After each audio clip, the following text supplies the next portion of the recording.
All right, it's a Thursday, January 29th, 2026. Welcome to the Please Subscribe Show. Hello, everybody. I'm Cole. Welcome to my channel. Welcome to my YouTube channel. And this is actually my second channel. I have another channel too that's a secret channel called Pigeon 1 that I keep a documentary film on that I made called Bulb. Anyway, welcome. I'm Cole, and I'm going to switch over here. All right, it's about a 47-degree Fahrenheit day today. It's a Thursday. Establish that. Check out the weather on WeatherBug. Actually, let's do Apple first. 45 degrees, a high of 59, and a low of 32. And then we're going to look at WeatherBug, which is 46 degrees Fahrenheit, a high of 59 and a low of 28. But I looked at the hourly, and it's not going to get that low until after 11. So it'll be above freezing before we cut off today, hopefully. And then I was going to talk about a few Oscar nod things because I've been kind of keeping up with that. I put it under photos right here. Okay, so I was looking at actor in the leading role. I kind of looking at this for a while. I think I said Timothée Chalamet. I do think that's a possibility. I know Leonardo DiCaprio has a great performance in One Battle After Another, which that may win Best Picture. And then I think maybe look at Ethan Hawke's performance on Blue Moon. And then a lot of people are talking about Wagner Moura in Secret Agent. I saw a whole thing on it. It's supposedly kind of a dynamic performance because he changes personas in a way. He changes his look in it. He plays like this character that has to change the way that he looks throughout it. So that might be a good one. He changes his appearance. And there's some emotional moments in it too. But I would really keep it, there's the butterfly. I'd really keep an eye on Ethan Hawke's performance in Blue Moon, where he plays Lawrence Hart, a lyricist that was behind, I think, Pal Joey. He also wrote Blue Moon, and the movie is called Blue Moon. I don't think that one will win Best Picture. So we're going to go into Best Picture and see. I can see something here. I'm just looking at Best Picture right now. For some reason, right now, how I feel about it, I've been looking at a lot of stuff. I might go with this guy right here on One Battle After Another with P.T. Anderson. I don't think he has a Best Picture Oscar yet. This might be a chance for him to get. A lot of people are talking good things about One Battle After Another. Loosely based on Vineland and the Weathermen, which is a revolutionary group back in the 60s. He creates this fictional group called the French 75. Sean Penn may be up for Best Supporting. Same with Benicio, who plays Sensei Sergio. So I'm only going to talk about that right now. I may talk about, well, we'll just kind of look at actors in a supporting role. Benicio certainly is someone to watch out for on One Battle After Another. That performance looks amazing with Sergio, the sensei. And also Sean Penn. But you know what? For some reason, I think it's going to go to this Stellan Skarsgård, Sentimental Value, because he's older. All right, it's enough talking about Oscars right now.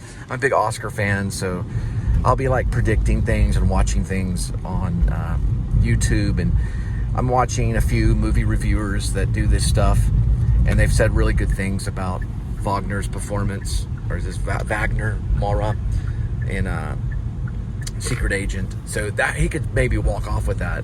And he's not that iconic of an American actor. Meaning the other ones are all American actors. But he could definitely walk out of that. He may be Brazilian. I think it's a Brazilian film. I'm just learning about it. So it would be, I guess, a Brazilian actor, I guess you would say. And then another one that I'd come partial towards is Hamnet.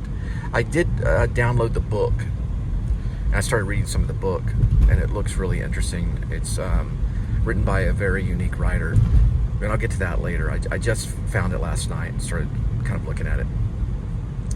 All right. The reason why is a female writer, but she writes in present tense, which is very James Joyce of her.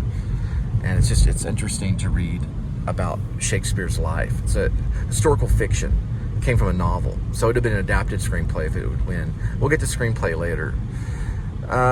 Please subscribe. And then a big thumbs up. And also, if you want to support the channel, I'll leave my PayPal right here. And hit the notifying bell. This is the time where you get to watch me pick up food at restaurants and drop it off at your doorstep. I wore kind of my shoes right here that have grips on them. Let me see if I can get some light on them. Using this thing for light. You can kind of see it right there. They have like some pretty good grip on the side of them. And I'll be using this, which has worked out for me really well. It's Beats. They're owned by Apple. It's the USB-A to USB-C cord. And I've used it so far and it's been flawless. We'll keep an eye on it and see how it does. It has Apple on the actual box. So it says it, if you don't believe me, it says it right here. 2025 Apple Incorporated. So far it's been working really great. Apple suggested these when I went into the store. All right, so let's go ahead and plug it in. Plugs in really smooth. And then we're going to plug this in here.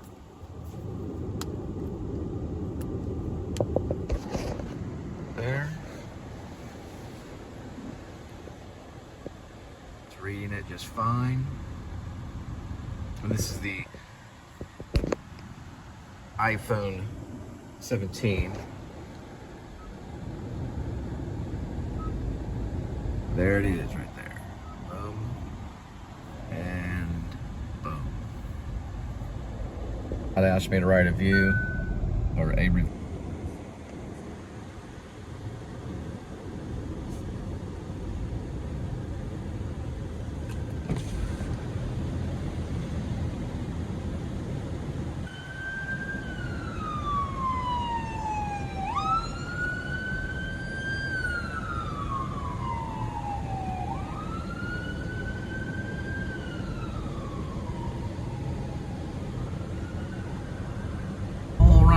Manana.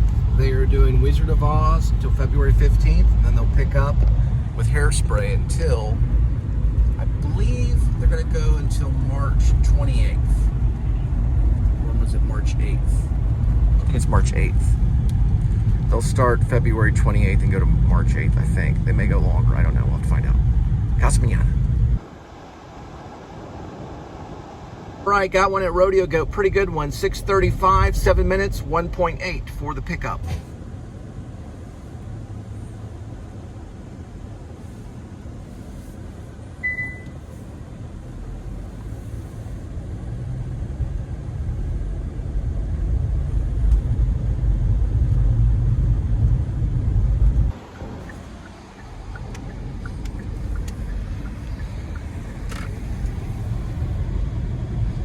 Got a bottle blonde here now for work.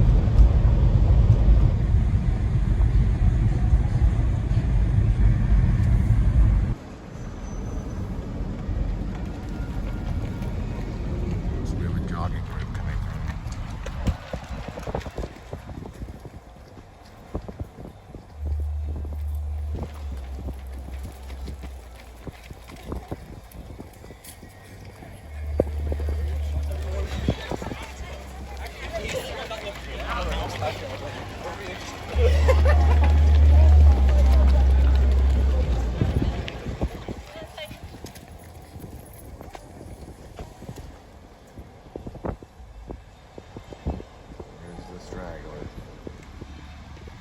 She auditioned for one battle after another, but they gave it to some other chick.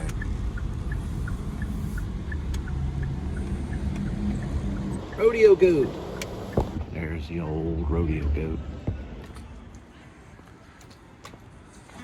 It's open daily, 11 a.m. to 10 p.m. A lot of copyright. $4 beer of the month.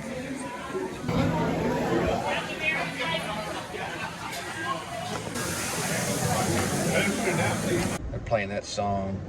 Well, I lost my dog, so I've been laying on my back crying tears for nearly years. But I turned it off and put on something else. Rail Drive. You're on the fastest route. You will arrive at 6:52 p.m. All right. Rodeo Goat on the way. 6:52, 9 minutes, 2.6 for the delivery.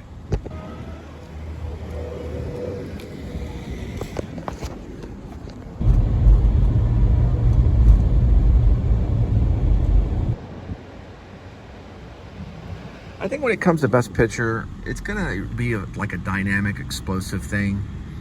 One Battle looks like a pretty incredible film, but I'm kind of rooting for Hamnet too. I don't know, I watch documentaries and vlogs on it, things like that that's posted on YouTube, and sometimes it changes my mind. But dynamic wise, One Battle definitely has it. I haven't seen any of the movies because, listen, I've done the math. It would be like $100 to watch all these Best Picture nominations, because you're not gonna be able to rent anything under $4.99 or maybe, unless you find a really cheap streaming. You can't go to Blockbuster to rent them, and you can't go to Redbox unless you go to the Blockbuster in Oregon, which is really far away. There's one Blockbuster still operating, but I don't know if they do new releases. I hope they do. It's cool that that one Blockbuster is still around, but we can't go to Redbox and rent these, you know, Best Picture nominees for $2. I've been complaining about it since I got rid of the Redbox. Redbox was the best thing out there. And you could do a Redbox app too. They don't have that either. So you have to pay like $4.99 just to rent it, or you pay the $20 to buy the movie, you know, if you can find them that cheap. So the movies have gotten more expensive, and they stream the stuff. Now, I could pirate everything, but I don't want to do that because of bugs and things like that. I've done it before, I'm not gonna lie. Not like on DVD, but where you go to the site and someone's like in a movie theater with their camera. It's semi-pirated, but you don't really get the full effects. I've seen some of those things, and I just don't know if they're worth it. Are those the Joggers? Look like fireflies in the middle of the park. Yeah, they got some kind of jogging thing going on. Maybe it's like a jogging team. But anyway, I'm kind of, in a way, I want to see Hamnet. I like that idea, you know, historical fictional about Shakespeare and his family and his son that he lost right before he wrote Hamlet. They're saying that Hamnet and Hamlet are the same word. I think possibly they could be true. They are different words. One's more of a name. Now, if I'm not mistaken, I thought that Hamlet meant house or Hamnet. It derived. I remember hearing that it derived from house. Okay, I'm gonna have to go slow here. I play just enough to cut off the copyright. It's kind of like, guess whose that is? Yeah, I don't know. Chloe Zhao, who won for No Man's Land, could get it again. It's a dynamic movie, and it's a good idea, adapting it to a screenplay and then telling the story, historical fiction. It looks like it's really well done on cinematography, and just the acting looks brilliant. Listen, let me put it this way. If I had to pick, like if they're like, okay, Cole, we'll send you a screener copy, and they might in the future, I would probably want to watch Hamnet first. You know, if I could like actually see these movies. I'm only watching the trailers, and then I'm watching reviews and little clips, and I guess you could say documentaries, or at least vlogs that are released on YouTube about the movies, okay? I'm not gonna lie to you. But I do watch Criterion Collection, and I'm a big movie buff. But I'd probably watch Hamnet first. Then I would want to watch One Battle after another. That would be second. Because I've seen a lot of stuff on it. And Sean Penn looks amazing in it. He's one of my favorite actors. And so is, Leo. Leo's won me over the last few years. I was a big fan of Leo when I saw him in What's Eating Gilbert Grape when he was really younger. Very young. He was like 15 or 16 or something. I don't remember how old. Maybe he was 17. I don't remember. He was a pretty young guy when he did that. He was like a teenager. Let's just put it that way. But I always thought that was his best role ever, you know, and I never thought he was going to top it. And then he got it for Revenant for Best Actor. But it looks like his performance is creative and emotional. Everybody is over the top in it. I like that idea, and it's revolutionary, you know. So the more clips that I see of it, I'm like, it gets better and better. But then I saw a lot of stuff on Marty Supreme, and I was like, this looks amazing too. So I'm going to say, for one thing, this year, which is going to be the 98th, it's almost 100 seasons of the Academy Awards. We're at the 98th one, coming in 2026. We're going to celebrate it. I'm going to say this is going to be a very good year in movies. I just didn't completely get to participate. You know, I'm kind of an outsider on it. But I do get to like it, and I do get to watch the trailers. So eventually these movies will come around my way, but they take time. Like, I still haven't even seen Parasite. And I had many opportunities to rent it on Redbox, but I would go and get other things, you know, like an Aaron Aronofsky movie or something. You know, I'd find something else. So I still haven't even seen Parasite, which Parasite won Best Picture a long time ago. You know, so it's been a weird experience. Oh, I gotta drop this off right here. Probably that one.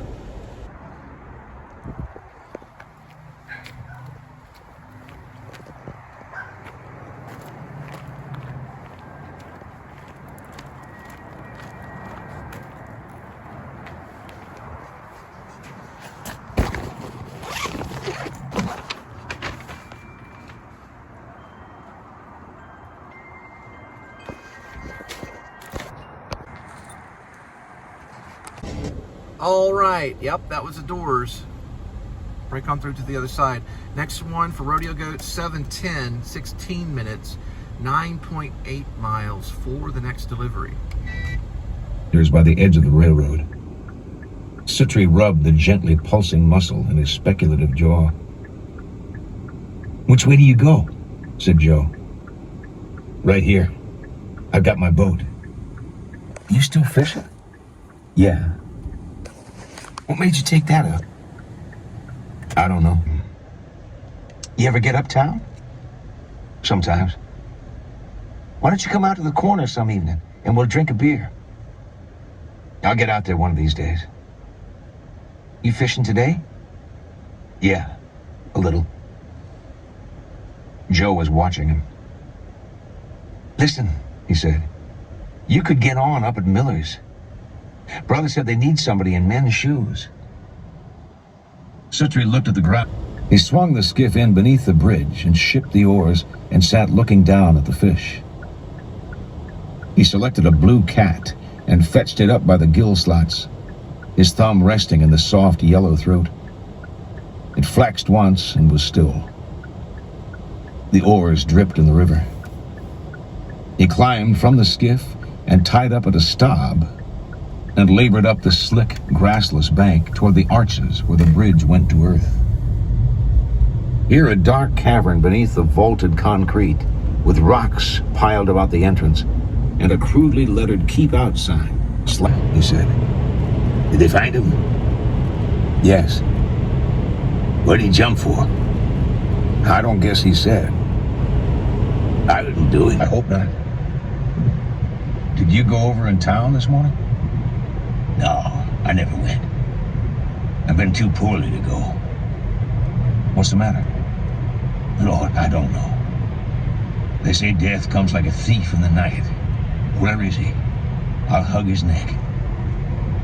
"Well, don't jump off the bridge." "I wouldn't do it for nothing." "Jump in hot weather." "There's worse weather to come," said the ragpicker. "Hard weather. Be foretold." "Did that girl come out to see you?"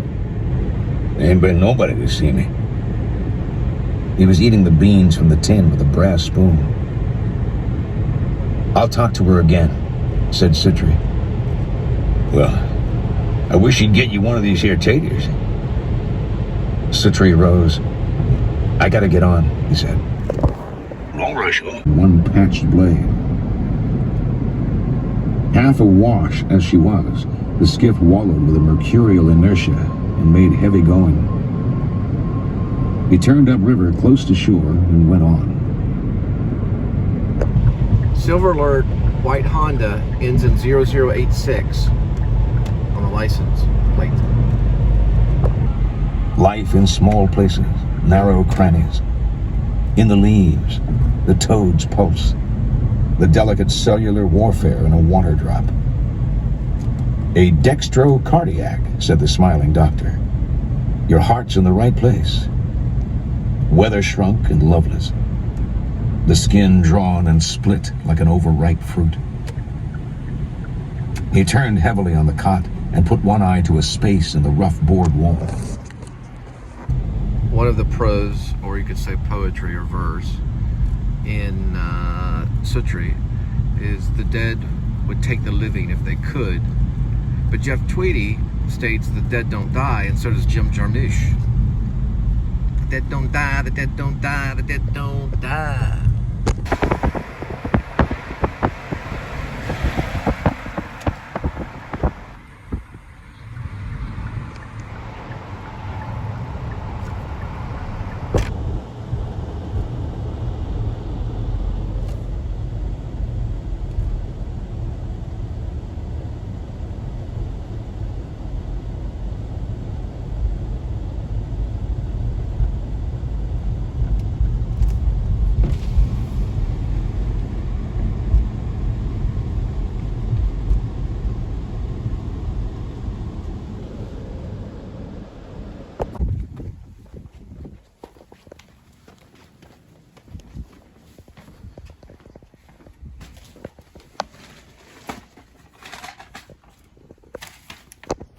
All right, little ID check at 7-Eleven. 7:20 arrival, 5 minutes, 1.4 for the pickup.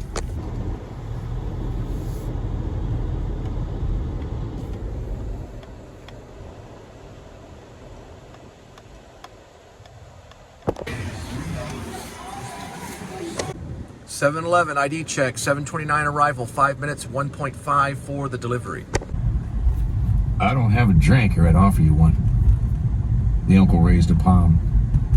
No, he said. Not for me, thanks. He lowered one brow at Suttree. I saw your mother, he said.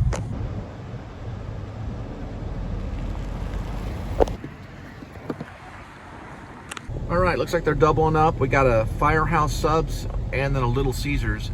It's going to be 7:40 arrival, 8 minutes, 3.3 miles for the pickup. It looks like for the entertainment tonight, I'll be listening to probably Suttree by Cormac McCarthy, which is an outstanding, beautifully written novel. Goes back and forth from poetry to prose. Got a loose dog. Well, he found some ice. Not the bad ice, but the kind that forms in nature. If you know what I mean. Sometimes I speak in code. All right, let's go to the Firehouse Subs. Need. I don't want you down here either. I know they don't like you. He doesn't. I don't blame you. It's not your fault. I can't do anything. The uncle narrowed his eyes at Suttree. No need to get on your high horse with me, he said. At least I was never in the goddamn penitentiary. Suttree smiled. We're working on it, John. It's a little different. But I am. Go ahead. The uncle looked at him warily. He flipped the tiny stub of his cigarette out the door. Well, he said, he don't know everything. Look, said Suttree, leaning forward. When a man marries beneath him, his children are beneath him. If he thinks that way at all. If you weren't a drunk, he might see me with different eyes. As it is, my case was always doubtful. I was expected to turn out badly. My grandfather used to say, blood will tell. It was his favorite saying. Which brother? The uncle chuckled uneasily. Why, he said, you just got...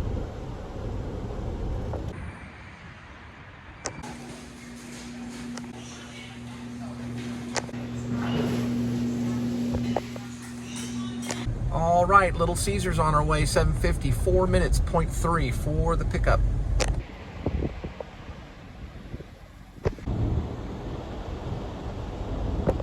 I don't know if your phone says this, but mine does. I usually do the ignore limit and I go for a day on it. That's snow.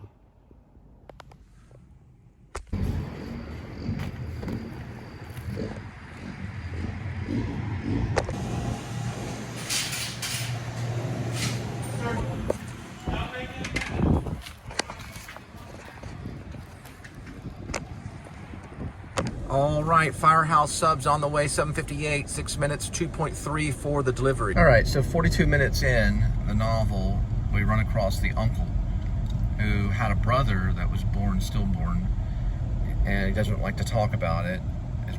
Basically, he says that his brother was born dead. Now, earlier, before this chapter, or earlier, he talks about the waking life. those that are awake now, which he's referring to the Bible. Cormac does it quite often. That's why his stuff is timeless. And those that are awake now could experience the end, and then there's those that are asleep. So he might be mirroring that. He may not have did it on purpose, but he may be mirroring what he said earlier in some of his like prose poetry before he got to this scene, which kind of stuck out. I noticed that, meaning the waking or alive, the sleep or dead. That's how the Bible talks about it. And the brother is mentioned as having a brother that was born, stillborn. Well, it's actually an uncle, but his brother was born, stillborn. He doesn't like talking about it. He also mentions alcoholism and things like that. They mention the penitentiary and things, stuff like that. Watching the floor. You know, he said, you and me are a lot alike. I don't think so. In some ways. No, said Suttree. We're not alike. Well, I mean, the uncle waved his hand. That's his thesis. But I know that. I don't know why, it just was. You were both premature. You swear I told you? It's not important. You won't say anything, will you? No, I was just wondering about it. What the doctor says, for instance. I mean, you have to take them both home. Only...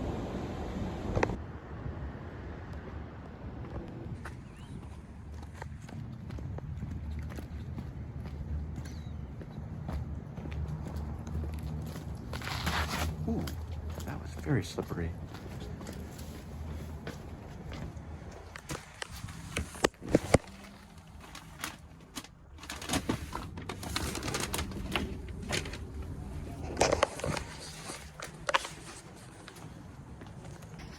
All right, Little Caesar's on its way. 8:11, 10 minutes, 3.8 for the delivery.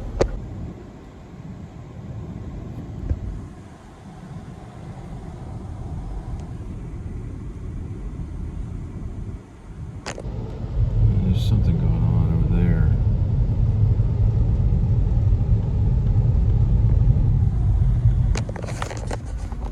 Suttree smiled. The workhouse, John. It's a little different. I don't blame you, he said. I just want to tell you how some people are. I know how people are. I should know.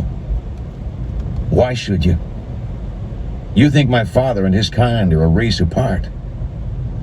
You can laugh at their pretensions, but you never question their right to the way of life they maintain. He puts his pants on the same way I do mine. Bullshit, John. You don't even believe that. I said it, didn't I? What do you suppose he thinks of his wife? They get along okay. They get along okay. Yeah, John, she's a housekeeper. She has no real belief even in her goodness. So listening to other writers helps me as a writer myself, and I'm working on a dystopian novel. I haven't released the title of it yet, but I do know the title.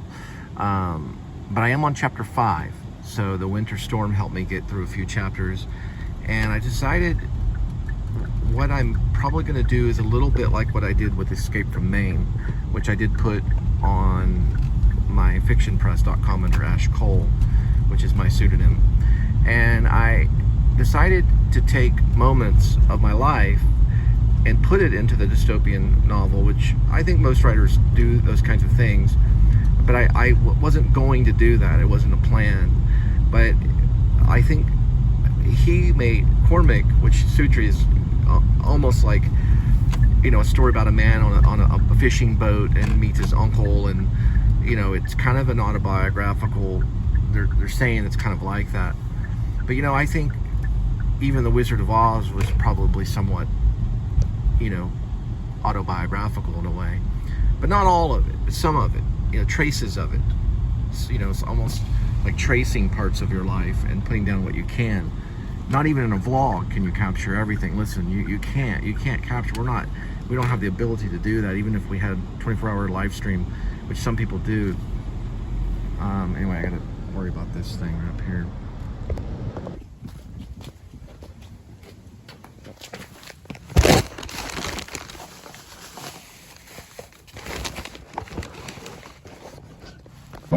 side. What say, bud? He says, Hey, Junior.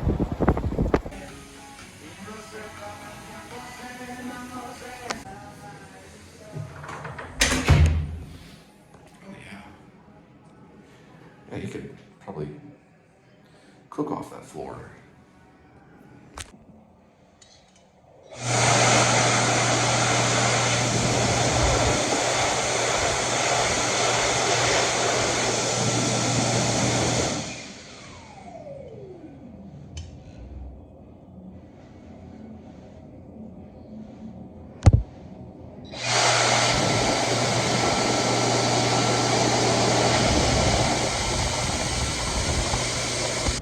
Starbucks on the way, 8:38:10, 3.6 for the delivery.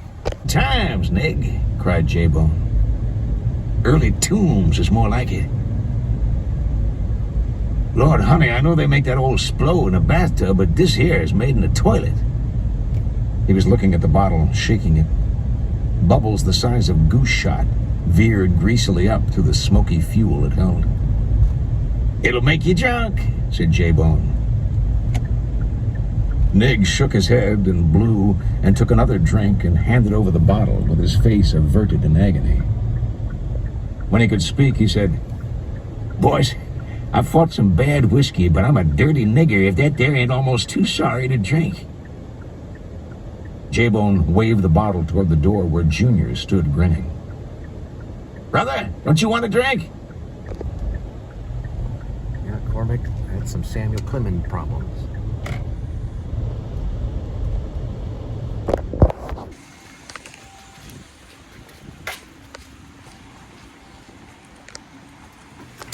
All right, ID check at Liquor Lords, 8:48, 5 minutes, 0.8 for the pickup. Never turned down nobody, Irish long never. There's people living in this town today in big houses that would have starved plumb to death, except for him. But they ain't big enough to own it. Better get you a drink there, Sut, for...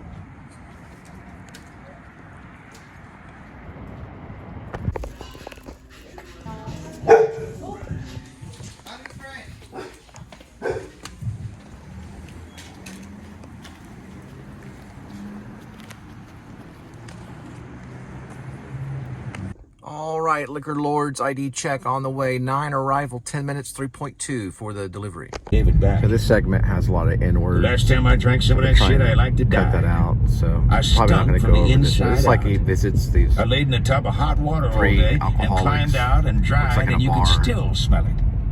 I had to burn my clothes. I had the dry heaves, the drizzling shits, the cold shakes, and the Jake leg. I can think about it now and feel bad. Hell, worm, this is good husk. I pass. But J-Bone had turned away with a whoop. "Early times," he called. "Make your liver quiver." Hazelwood grinned and turned to Suttree. "Can't you take... Come on, go with us." "I better get home, Kenneth." "Come right out there with us. We'll bring you back." I remember the last time I went for a ride. Suttree rose, grinning. "Don't run off, Sud. I gotta go." "Where you going?" "I gotta get something to eat. I'll see y'all later." Lean upon the dim and muted corridors where the watchman's heels click away the minutes. Past black and padlocked shop fronts. A poultry dresser's window where half-naked cockerels nod in a constant blue dawn. And our footsteps amplified themselves in the emptiness of the streets to an echo of routed multitudes. Yet it was not my father, but my son who accosted me with such rancorless intent. On scopic hallucination, Suttree and anti-Suttree, hand reaching to the hand. The door swung back and he entered the waiting room. The shapes of figures sleeping on the wooden benches lay like laundry. In the men's room, an elderly pederast leaning against a wall. Suttree washed his hands and went out past the pinball machine to the grill. He took a stool and studied the menu. The waitress stood tapping her pencil against the pad of tickets she held. Suttree looked up. grilled cheese, and coffee.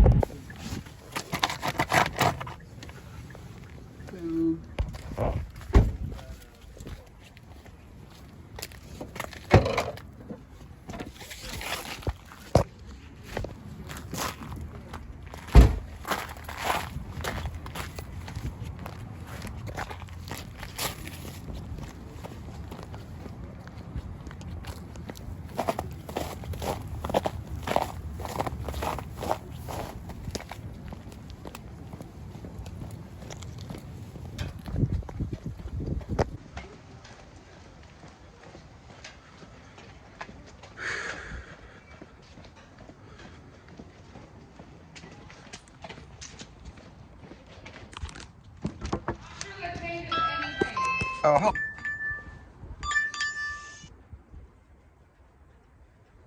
downtown shawarma.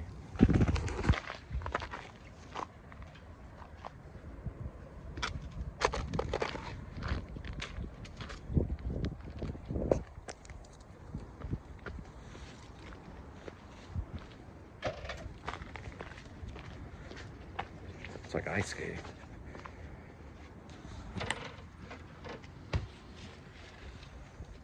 I think it's like Mediterranean food or something. ABC, always be. I don't know, it's closing. All right, downtown shawarma, 9:11, 4 minutes, 1.5 for the pickup. Trembled in the black eddy water like chained and burning supplicants, and along the riverfront a gray mist moved in over the ashen fields of sedge and went ferreting among the dwellings. He folded his arms on the rail. Out there, a jumbled shack-strewn waste, dimly lit. Kindling wood cottages, gardens of rue.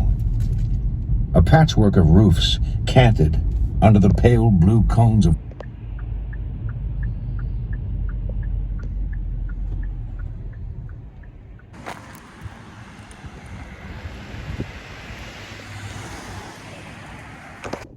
Downtown shawarma, 9:27 arrival, 13 minutes, 7.9 for the delivery. and bricks and broken jars. A rusty chicken feeder. He squinched his nose at the rank odor of wash water in the air, and he threw a rock he was carrying at the tethered goat. The goat raised its chin from the grass and looked at him with its strange goat's eyes, and lowered its head to graze. Drive, winter weather advisory, drive with caution. And began to slide off slowly. She wiped her forehead with the hem of her apron. "No," she said. "He ain't been here." He looked toward the open door of the house. "What does she want now?" he said. "What do you care? I just asked." She didn't answer. He propped his foot on the porch and spat, watching out across the dead clay yard at nothing at all. The paddle dropped to the floor, and she stooped and got it and began to dig at the clothes, her breasts pendulous and bobbing with the movement of her shoulders. Blue curded wash water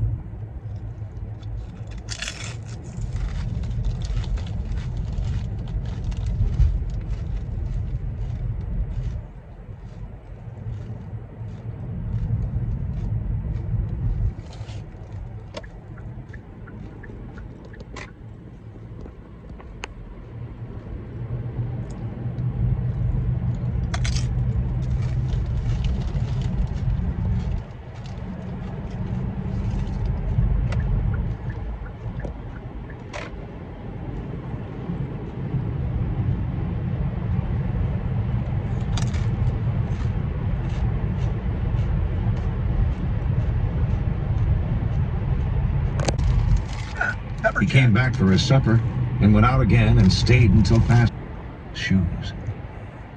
Then he was out on the warm August night, lush and tactile. The door set shut with a faint cry of the keeper spring, down the path, through the gate, and into the lane. When he came out on the pike, he could feel the day's warmth from the macadam through his thin shoe soles, and he could smell it, musky and faintly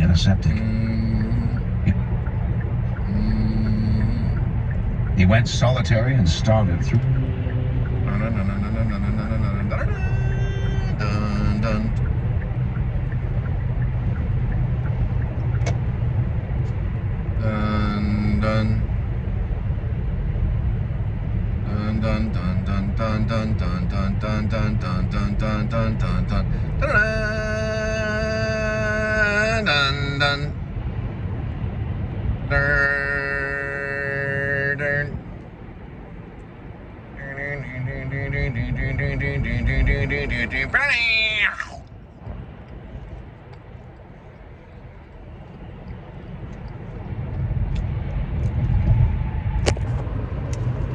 The spicy cheese things.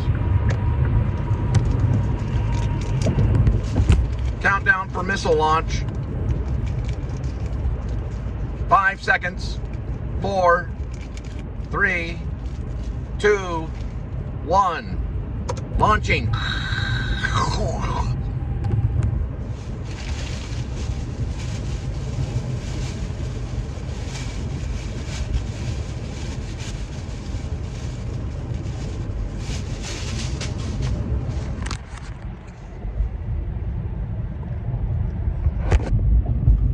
The paddle dropped to the floor and she stooped and got it and began to dig at the clothes. Her breasts pendulous and bobbing with the movement of her shoulders. And then went on to the front room where he sat on the table and donned his shoes. Then he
Reception's bad up here.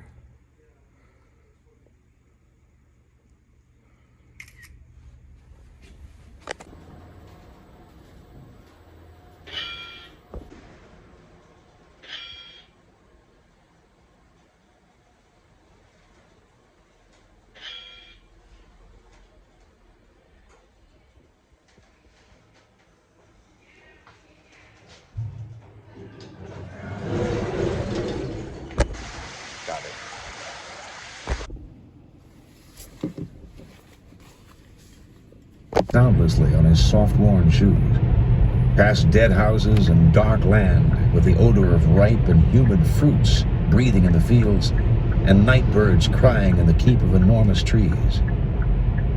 The road climbed up out of the woods and went on through farmland, and he slowed to a walk, his hands slung in his hip pockets and his elbows flapping, taking a dirt road down to the right. Right, headed to the Popeyes, or Louisiana Popeyes kitchen, where on Dewey Street, where it's the wrong direction. It takes you to the neighborhood rather than the one along the highway.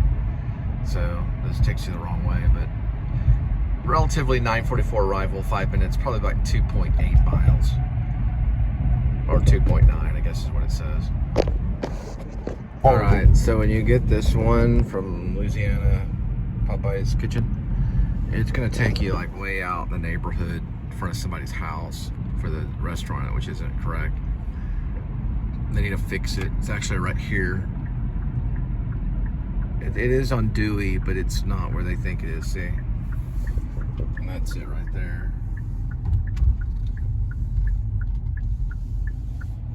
It has to go like way over here. And it's actually right here. It's the only one so far that does it. Takes you to the wrong GPS coordinates.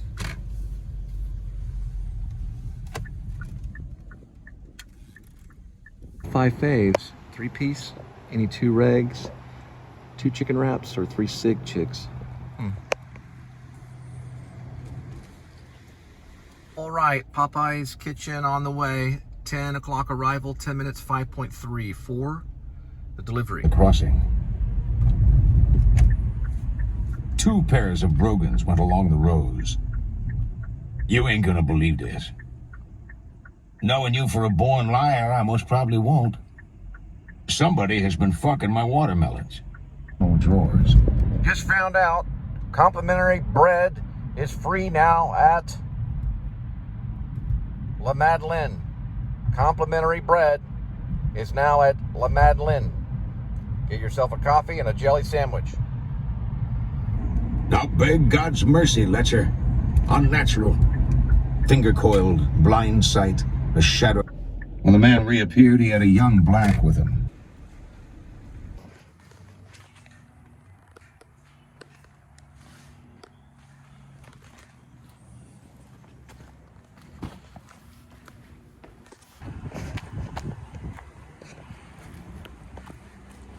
Oh, cool. They got a little deck down there. That's really nice. Hey, get some perch in there.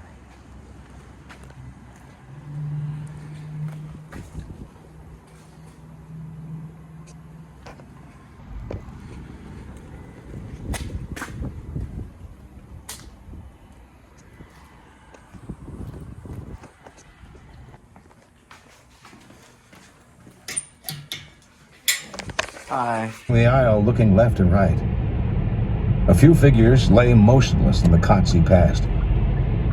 He went to the end of the room and stood on tiptoe and peered out the window. Rolling hills, stark winter trees. He came back up the aisle and nudged a sleeper by the foot. "Hey," he said. The man on the pallet opened one eye and sat in the middle of it. He sat there for a while, and then he climbed down again and went to the bars and peered out. Someone in a suit like his was coming backward down the hallway, towing a bucket on wheels by a mop submerged in the black froth it held. He glanced at Harrogate as he went past, a cigarette. All right, Airport Freeway McDonald's, 10:24 arrival, 5 minutes, 3.8 for the pickup.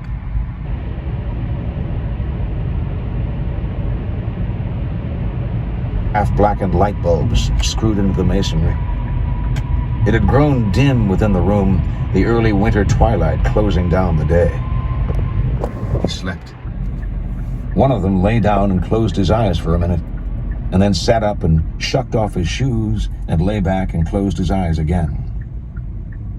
The other stood with his head bent a few inches from Harrogate's knee and began to unload his pockets of various things.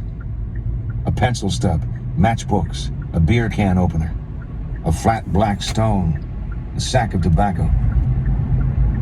He saw Harrogate watching him and looked up. Silver alert, Wood County, license plate LMN or LMS 0 and then ends in 86. It's a white Honda coming out of Wood County. Be on alert for the silver alert.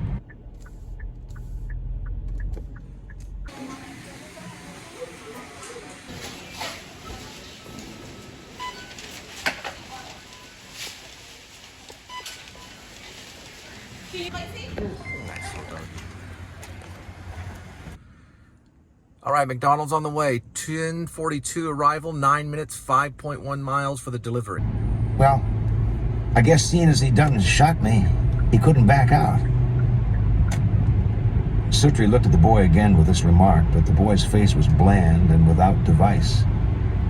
He wanted to know when supper was served. 5 o'clock. Should be in a few minutes. Did they feed good?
I got one at the grocery warehouse. 10:53 arrival, 6 minutes, 2.1 for the pickup. Lifted him through the door and dropped him among the boots and shoes of the other prisoners. They looked down at him with crazed grins. Shook.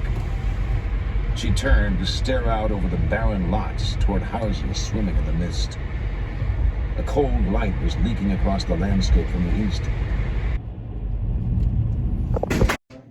All right, grocery warehouse on our way. 11 arrival, 1 minute, 0.64.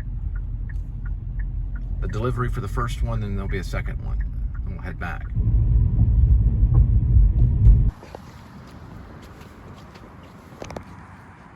All right, second grocery warehouse on its way. 11:09, 5 minutes, 2.2 for the delivery. Out of the truck and opened the door and got in.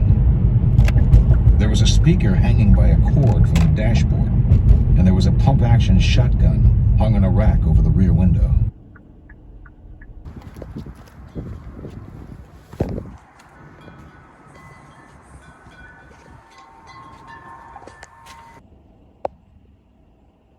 A little raccoon tail.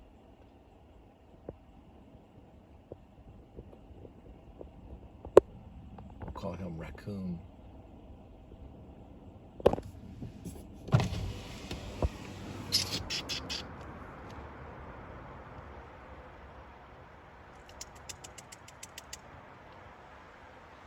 Hey, Raccoon.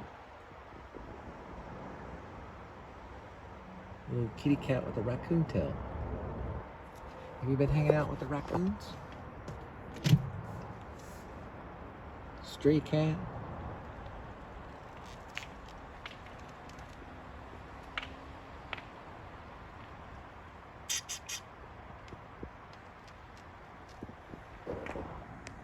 All right, that's the last one for tonight. Looked like that cat had a raccoon tail. This street is called E. Stella.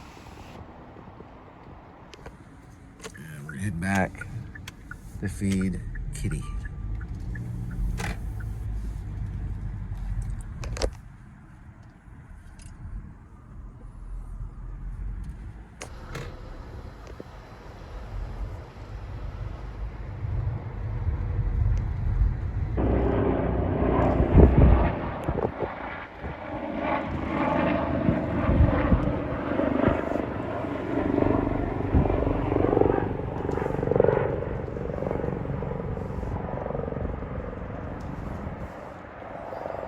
I think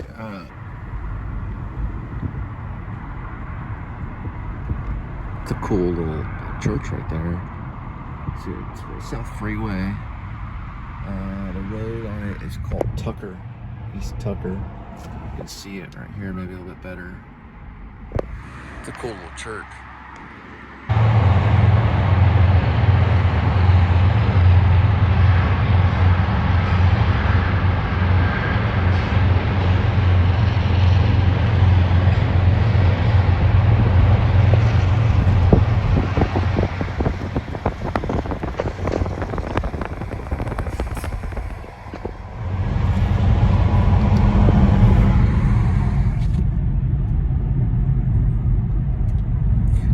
Was writing Rib, the dwarf, possibly would have gotten married under this bridge in the fictional story, Rib, but which is about a revolutionary branch that pretty much kind of rises up off the streets and stuff. Dog Night Out is kind of like a code for like basically almost kind of like complete revolution. And then Dash, Shepherds of Alaska, is basically like a moment within the story, you know. It's like if this thing went on for a very long time and I wrote many different series and stuff, I was eventually going to get like into like time travel and all this kind of stuff, you know. But what Rib was it was created by a dwarf man that was once a school teacher. He was once a drama teacher, and he got hooked on math because his schedule got out of control, and he was memorizing lines for a Shakespeare play, Midsummer Night's Dream, playing Puck because one of his students dropped out, and he's also trying to grade papers and stuff. So it's kind of a little bit Breaking Bad in a way, and so he actually got a number from a student to get a hold of a meth dealer and got hooked on it, and then ended up losing everything because of it. Got mad at a long-term substitute, threw a Shakespeare book at her, and broke her nose and got let go from the school. Now, this didn't really happen. Like, this is all fiction, but I do know some things, some crazy stuff, you know, but from other teachers and stuff, because I had been around some of it, but or heard, you know, I listened, you know, like, this happened to this teacher in the break room. And so it's kind of funny. I mean, it's not like Saturday Night Live funny. It's a serious kind of funny, but that's just one little tiny segment that led to this guy having to live on the street. And then he eventually met a dog that he called the dog Puck, and the dog followed him around. And then eventually what ends up happening is he gets beat up because of a tip jar. The police get a little rough with him, and I guess he tries to scuffle because of his problem. And they bring out the taser, but the dog tries to defend him. This would be a kind of hard scene to do if you're going to turn it into a movie or something. And then it is written, and then the dog gets tased by this, you know, taser with a prong, and it kills the dog. And it sends the dwarf into kind of this extreme madness, you know, kind of like John Wick a little bit, but not that with gun fu and all this stuff. We're talking like, I always mention Remo Williams because Remo Williams has this kind of dark aspect of this ex-cop who they turn into this super kind of agent or something, you know. It's supposed to be a cop that died, you know, all this stuff. There's also a cop drama involved in it too. It's kind of a complex, I call it a surreal cop drama, is what I'm calling Rib. I have a little bit of time to talk about it, but I did work on chapter 91. It is taking me quite a bit of time to do, because you want to do it, you want to do it right, you want to be dedicated to it, and you want all the words to make sense, and you want to flow through, you know. But anyway, he eventually ends up on a podcast in New York, and what ends up happening is he sues the department. It happens in Fort Worth.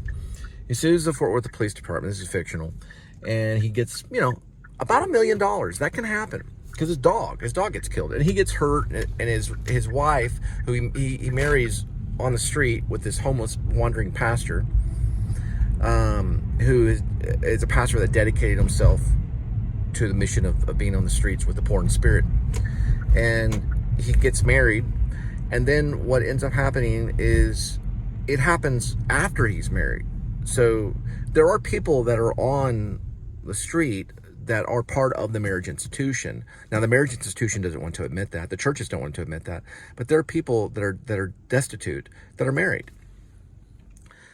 It's been that way for a long time. So what ends up happening is he sues, and he's successful with his wife, Lady Shelby, gets the lawyers. He sues the department, gets about $1 million, and then he's kind of an educated man. So he goes to New York, and he puts it in he invests the money, and that turns to billions.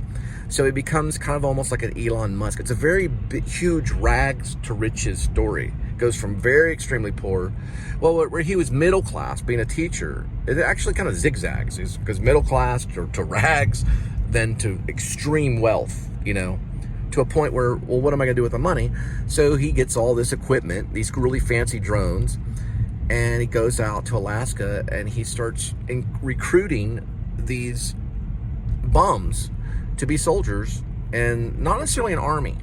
They're not really an army. He talks about it in the podcast, which I'm working on now. It's a monologue. But what I'm trying to do, technically, is I'm trying to put a lot of adventure in the monologue, which is hard to do because I only have so much time to talk. I don't know how long monologues can be, but there's a lot that he could say where if it was turned into a movie, the filmmaker could go to those areas during the monologue, where it becomes kind of like narration or voiceover. So I'm thinking of it as a movie as I'm writing it, and that extremely helps me 100%. Plus it gives me a lot of, I don't know if Margaret Mitchell did that with Gone with the Wind, but that's one of the biggest movies of all time that was turned into a movie. But she may have thought of that, you know, just like Cormac McCarthy may have thought about that when he was writing No Country for Old Men. It gives them kind of a gusto, a kind of a cinematic quality, which I think No Country for Old Men is one of the greatest books ever written, and it's also a great screenplay and a great movie. It's one of my favorites. And I'm not really going for that style, but I am taking it kind of serious. So it's not gimmicky like Remo Williams, the reason why I mentioned Remo Williams. But there's a sense of, you know, the music in Remo Williams is very dun, dun, dun. You know, it's very almost like A-Team or something. So there's that hint that's there. It's the hint of that that's there that makes it kind of cool. And so he talks about all this stuff in the podcast. It's not a movie that he's talking about. It's like this real thing. And I think he might mention a movie. Yeah, he mentions Breaking Bad, and I just added that in one of the monologues. I'll be releasing chapter 91 on my Facebook page. But it's I would say it's a surreal cop drama, because there's a whole side story with another character named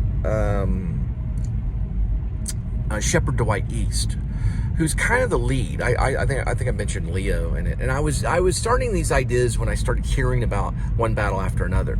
And it was inspiring me because it's a revolutionary tale. And I was like, this is so cool. I like this idea of this revolutionary tale, this revolutionary story that's ongoing, that's been in our country for a long time. People standing up and speaking out and power to the people. And so the dwarf is kind of like that. But the thing that makes it cool is that I gotta get some gas. He's a little guy, you know. He's a little guy, you know. He's a guy that, you know, you could beat up, but yet he has this extreme power. I guess even coming like Napoleon or something. I don't know how short Napoleon was, but they referred to him as kind of a little guy. But this guy's like a dwarf, you know. So it could be something. I'm still working on it.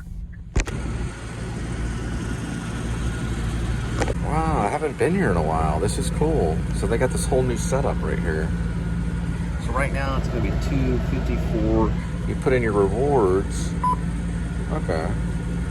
There we go. You put the number in, it lowers it by 10 cents. So we're paying $2.44. All right, this one finally let me. Other one's not working properly.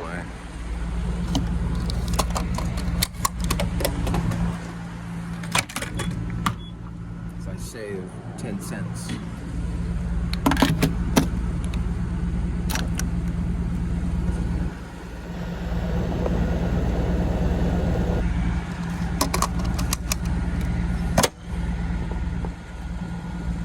So originally, the project for working on the iPhone was called the Purple Project. So I always say, purple light. The purple light. The purple light. The purple light. Remember that scene in Pulp Fiction where Bruce Willis is like in the shower and his girl's outside brushing her teeth. He's like, oh, she's like, no, don't do the mongrel, man. Anyway, secretly, Quentin Tarantino's like Frank Capra. A long time ago, like 50 years from now, I look back, compare the two.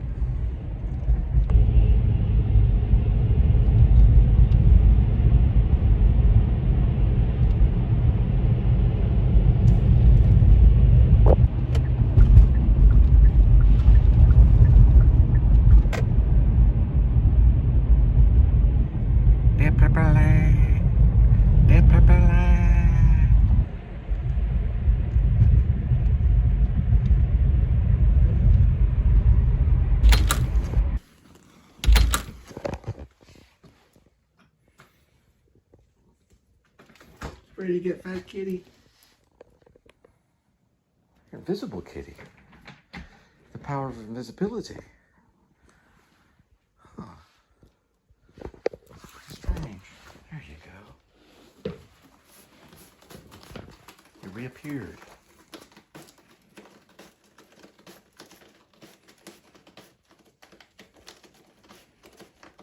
Getting warmed up, huh? Here we go with today's kitty. There's one kitty with 9 lives, and each cat life has a number. Numbers 1 through 9. And swirl the cat food. And pick a cat food. Today's kitty will be having Temptation Bites and Gravy. Tasted chicken entree with real chicken. high quality protein. There we go, kitty. You got a big old scoop of this. Aren't you a lucky kitty? The outdoor kitties eating some specialty. There we go, kitty. Let's move this over here. Right by the water, just like you like it. I'm having some rotisserie chicken. It's been opened. I'm gonna have some of that. Some mashed potatoes. And spinach. Okay, so you want to add some butter to your mashed potatoes. I put a little bit of spinach in there. And just kind of mix that up with the butter. Some pepper. A little bit of chicken grease in it.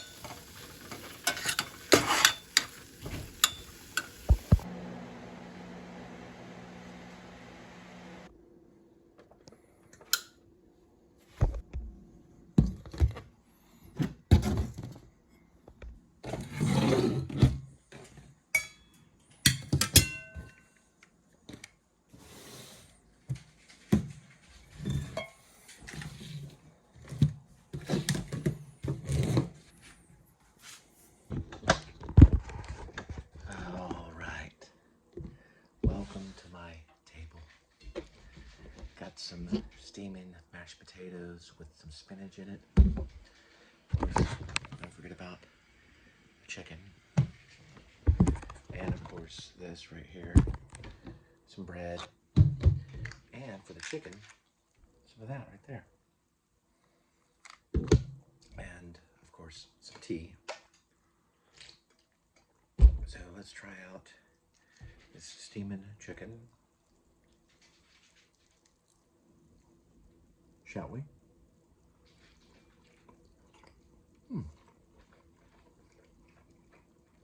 That's quite nutritious.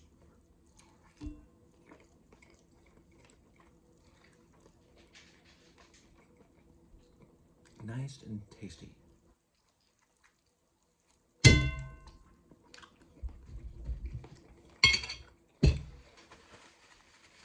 Sorry for my eating orderly. Eating order.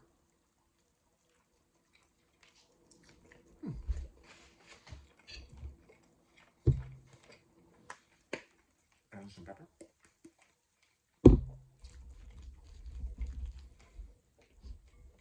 Nice and steaming hot mashed potatoes. In my tummy. And vitamin C bell pepper.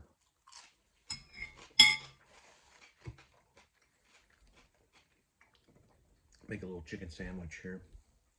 Kind of a half chicken sandwich. Pour some of this on there, which is this garden herb. Is it garden herb or is it ranch? Yeah, garden herb ranch from Chick-fil-A. That I call the second church. Because everybody goes there after church. Or Cracker Barrel. Which don't get me going on Cracker Barrel. Cracker Barrel. Made this little half sandwich here. Kind of like almost like a hot dog chicken with herb ranch.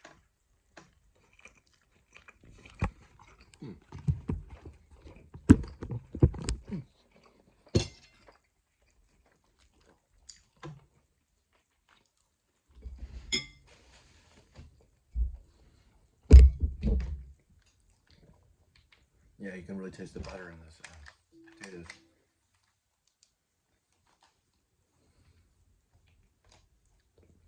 Let's see what's on. Okay. Going to the old YouTube. There I am. And we've got depressing news. Okay, part 3 of JW on the Move. We'll be watching that later on. That's the father of Adam the Woo. There's something on the Alamo. Justin Scared went to San Antonio. Tom Dewa NYC is walking to New York. Imagine that. Matty Wagon is back. Oh, we got the Matty Wagon back. Let's see here. Woovians are politely asked to stop leaving trash. Okay. Marty Supreme stuff. We'll find something.